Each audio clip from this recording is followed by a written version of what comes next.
सहकार प्रणाम। सहकार साथियों, जैसा कि हम एमपैक्स यानी कि multipurpose primary agriculture cooperative societies के मॉडल बायलाज नंबर 3 जो कि समिति में सदस्यता के बारे में है की चर्चा कर रहे हैं। हमने अपने पिछले वीडियो में बायलाज नंबर 11 व 12 की चर्चा की थी। आज के वीडियो में हम बायलाज नंबर 13, 14 व 15 की चर्चा करेंगे।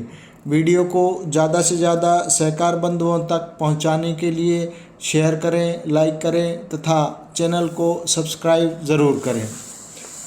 समिति का मॉडल बायलाज नंबर 13 हमें मेंबरशिप एक्सपल्सन के बारे में जानकारी देता है। कोई सदस्य आम सभा के उपस्थित और मतदान करने वाले 2/3 सदस्यों द्वारा पारित प्रस्ताव के माध्यम से निम्नलिखित एक या एक से अधिक कारणों के आधार पर समिति से निकाला जा सकता है। नंबर 1, समिति के कार्यक्षेत्र से निवास स्थान तथा कृषि भूमि दोनों छोड़ जाने पर। यहाँ पर दोनों कंडीशंस दी गई हैं, यानी कि एरिया ऑफ ऑपरेशन और एग्रीकल्चर लैंड।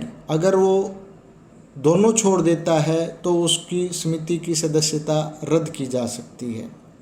नंबर 2, समूची हिस्सा पूंजी का हस्तांतरण करने पर। नंबर 3, कोई ऐसा अपराध करने पर जिसमें बेईमानी और अनैतिकता स्पष्ट हो। नंबर 4, दिवालिये के लिए प्रार्थना पत्र देने पर। नंबर 5, ऐसा काम करने पर जिसे आम सभा बेईमानी या इस समिति के हितों, सम्मान व वर्णित उद्देश्यों के विरुद्ध करार दे। नंबर 6, समिति को झूठे वचन पत्र देने पर यानी कि फॉल्स एफिडेविट देने पर। नंबर 7, ऐसे कार्य करने पर जिससे समिति के सम्मान को आघात पहुँचे। नंबर 8, प्रबंध कमेटी अथवा आम सभा के सुझावों और प्रस्तावों की निरंतर अवहेलना करने पर। नंबर 9, अस्वस्थ मस्तिष्क का हो यानी कि अनसाउंड माइंड। नंबर 10, वह समिति की किसी भी सेवा या उत्पादों का उपयोग नहीं करता हो और आम सभा में लगातार 3 वर्षों से अनुपस्थित हो। यानी कि यदि कोई सदस्य समिति की किसी भी सेवा या उत्पादों का उपभोग नहीं कर रहा है तथा समिति की आम सभा से लगातार 3 वर्षों तक अनुपस्थित रहता है तो उसको समिति से निष्कासित किया जा सकता है। नंबर 11, वह अधिनियम या नियम के प्रावधानों अनुसार कोई अन्य योग्यता रखता हो, यानी कि जो एक्ट और रूल्स हैं उनके हिसाब से अगर कोई और डिस्क्वालिफिकेशन अर्न कर लेता है तो उसकी समिति की सदस्यता रद्द की जा सकती है। यहाँ पर ये ध्यान देने योग्य बात है कि बशर्ते कि संबंधित सदस्यों को इस मामले में सुनवाई का उचित अवसर दिए बिना निष्कासित नहीं किया जा सकता, यानी कि अपॉर्चुनिटी ऑफ हियरिंग प्रोवाइड करने के बाद ही उनको समिति की सदस्यता से निष्कासित किया जा सकता है। उपनियम 14 भाग क हमें बताता है कि कोई व्यक्ति निम्नलिखित में से एक या एक से अधिक अवस्थाओं में समिति का सदस्य नहीं रहेगा। नंबर 1, परलोक सिधारने पर। नंबर 2, कम से कम एक हिस्से का स्वामी न रहने पर।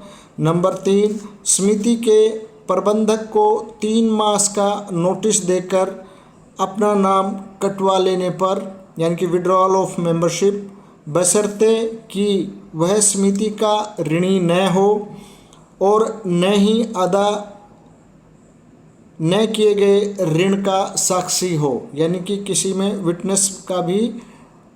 विटनेस भी ना हो किसी लोन में, और उसके द्वारा खरीदा गया हिस्सा या हिस्से उपनियम 19 व 20 के अनुसार बेचे गए हों। नंबर 4, स्थायी तौर पर पागल होने पर। नंबर 5, दिवालिया घोषित होने पर।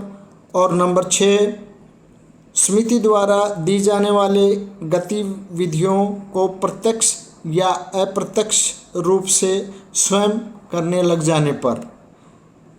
उपनियम 14 भाग ख हमें बताता है कि रजिस्ट्रार को उचित नोटिस देकर तथा लिखित आदेश पारित करके किसी व्यक्ति को सदस्यता से मुक्त हुआ घोषित करने का अधिकार होगा। समिति का उपनियम 15 हमें बताता है कि समिति के समाप्त हो जाने की अवस्था में इसकी संपत्तियों के घाटे में सदस्य का उत्तरदायित्व उस द्वारा खरीदे गए तथा पूर्णतः अदा किए गए हिस्सों की राशि के 5 गुना तक सीमित होगा। यानी कि अंडर लिक्विडेशन अगर कोई सोसाइटी आ जाती है तो यदि उसमें घाटा होता है तो उसमें 5 गुना हिस्सों के जो खरीदे गए हैं उनके 5 गुना उसका दायित्व सीमित होगा। आगे हम समिति उपनियम के अध्याय 4 की चर्चा करेंगे जो कि पूंजी व निधियों के बारे में है, यानी कि कैपिटल एंड फंड्स के बारे में है।